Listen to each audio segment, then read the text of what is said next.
Hi, my name is Kulwant Nagi, and in this video I'm going to teach you how to use keyword planner because I'm getting a lot of emails from people and they are confused about selecting the right keywords for their blog posts.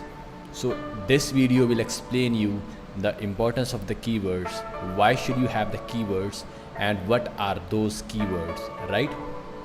So the very first thing we are going to do here is understand the meaning of keyword, what exactly the keyword is, and how can you select those keywords for your blog post, right? So here we start. Whenever you go to Google and put any search queries, let's say you are searching how to start a blog. So whenever you search anything in the Google, it's called keyword, right? It's called keyword.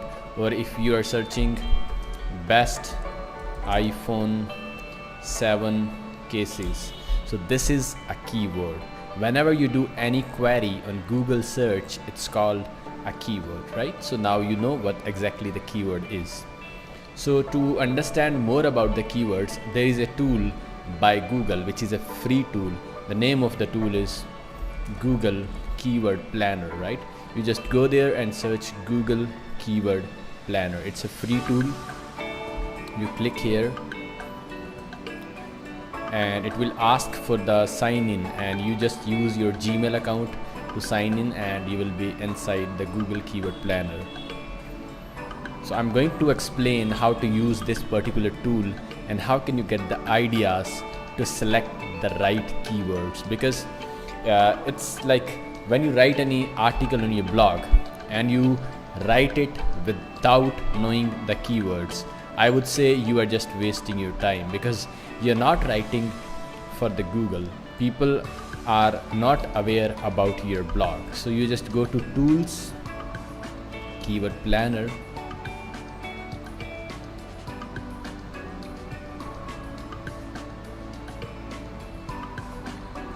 and in Keyword Planner it will ask you search for new keyword using a phrase, right? So I'll type my main keyword which I want to see. Let's see, you want to start a blog about cooking, so you just go there and type cooking tips. Let's say this is your keyword, and you want to know that how many people in US are searching for this specific keyword, that is cooking tips. So you select the country here. If you want to go for US, keep it US. If you want to search for India, just type it India and click here, and you can remove US and keep India. So it will give you the results for India only. So right, I'm removing this India because we are searching for US only, and you click on get ideas.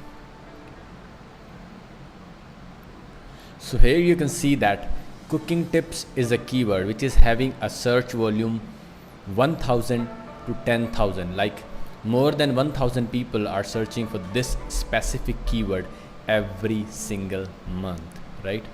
If you see more keywords, chicken recipes, 100,000 people are searching for this particular keyword. Cooking recipes, 10,000 to 100,000 people are searching for this keyword. So this is a tool from which you can get the idea like how many people are searching for that specific keyword, and when you target those keywords in your blog post, you ultimately start getting the traffic from Google, right? Like if someone will search on Google easy dinner recipes, it's having like 10,000 searches, more than 10,000 searches a month. So if you target this keyword in your blog, and if you rank this keyword number 1 in Google, then ultimately you are going to get this much traffic, right? So this is the game.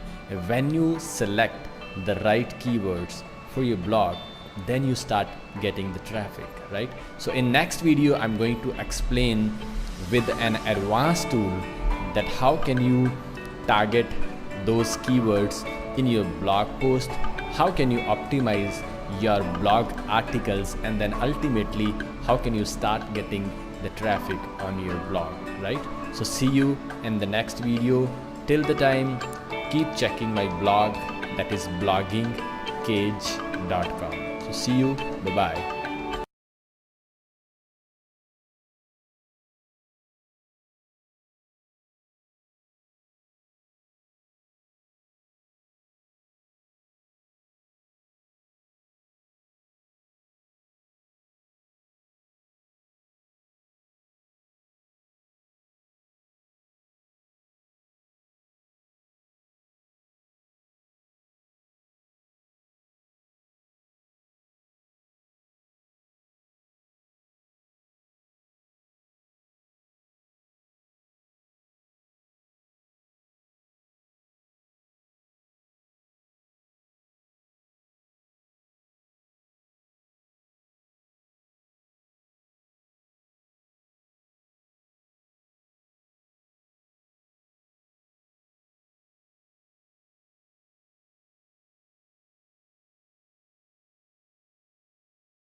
how to create a robots text file for Google. Hello and welcome back again. As we now know that it is important for us to make Google's crawling process to find what we have on our site easy. That's why we need to use robots.txt file so that we can do that. I am looking at Google Webmaster Tools help section, which actually tells you more details about different user agent Google uses on internet. Okay, so you can read more about it. So let's go quickly and let's first copy this couple of lines of text here. And when we do, all we have to do is find our root folder as we've been using here, and simply open up a notepad. In Windows it comes pre-packaged, as we know, and let's paste that what we've copied in it, and let's save as. Let me put this here so we see robots.txt file. Okay, simple as that. Now we've created one. As you can see, we have one now, right? So let's open that up and let's say, okay, why are we using this? Now we know why we're using it. Okay, and what you're seeing on the screen now basically tells Googlebot, you know what, Googlebot, when you come to my website, I disallow you not any pages, so therefore it can index everything. Okay, but what if I put this / here and then save this and then upload this robots.txt file to my server? With this just one line of code, I've basically told Google to not index my entire website. So therefore I've seen this happen, meaning don't make an honest mistake to include that / and then upload it. Okay, because that's not how it works. If you want Google to index everything, simply leave it as you're seeing on the screen and that's it. Okay, but what if you want to block Google to crawl, let's say, private folder? Okay, let's say if you want to do that, then you put the / and say, okay, you give the name of your private folder. So if you then upload this file as you're seeing on your screen right now, you're then telling Google, okay Google, you know what, you can index my entire website, but whatever is within this folder, don't index it. Okay, that's how you use this robots.txt file if you want to block certain things. In this example, it's the entire folder, and whatever is within it, it will not crawl it or index it. But you can also, let's say you have a specific file. Let's say you have a local folder, and within that you have a private HTML file. Well, if you don't want Google to just not index that and crawl that, then you can use it as such as well. So now that's how we create and use this file if we want to block certain things. But because we should not want to block certain things, okay, let's save it as such, and that's the default, as in it will index everything and crawl everything. Now, but as we've seen in the previous video session, we can actually say, okay Google, you know what, now you came to fetch robots.txt file from my server, just I'm gonna make your job easy, and I'm gonna actually tell you where my sitemap is located. Okay,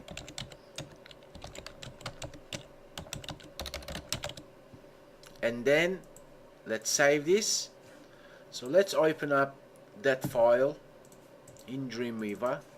Okay, then what you're saying with this now is you're saying, okay Google, I allow you everything, and here's my sitemap, go and get that.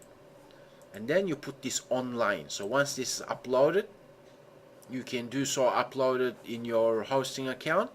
Simply locate your file manager, and then it has to be inside public underscore HTML folder, right? As you can see, for it to work, it has to be there. Now, one more thing before we close this video session is you may have, you know, let's say you showcase photographs and your online business revolves around that. If that's the case, it's only intelligent for you to create image sitemaps, right? So you can actually give two different sitemap locations to Google in your robots.txt file. But what if, your website revolves around video tutorials and so on? And why not then create a sitemap for your videos, because Google can understand all that stuff, right? To make Google's job easy is the aim that we should have when we want to rank our keywords. So therefore, using robots.txt file, we are making Google's job of understanding our website easy. That's why we use it. Thank you very much. I'll talk to you in the next video session.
Okay, here's the article that I rewrote. You want to check it with Copyscape to make sure that it is unique. And there are two ways to do that. If you can put your article on a website, then you can put in the website URL right here and check it for free. Okay, but you got to be careful doing that. When you put it on a website online, then you got to be sure and hurry and take it down, because if Easy in Articles finds that it's online, when you try to submit that article, they won't accept it. It'll be duplicate content. I don't like to do it that way, that's the only way to do it for free. But if you get a premium account, you can log in, and for $5 you get 100 searches, and they last a full year. If you don't use them in a year, they'll expire. And $5 has always lasted me longer than a year. So I'm going to go ahead and log in to my account.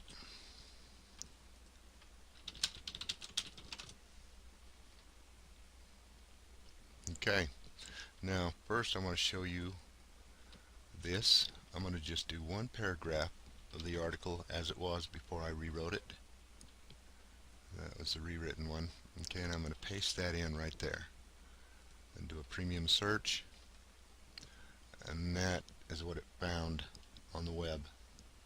A whole bunch duplicate content. Easy in Articles would not accept that, and that's just this one paragraph. You see I've got 75 credits left. Okay, you can do another paragraph if you want to do paragraph at a time. I don't. What I do is, yep, that's online. What I do is I take my entire article that I rewrote, like this. I copy that, I go to Copyscape, and I'm going to plug that in, just like that. I pasted that whole article in there. Do a premium search, and no results.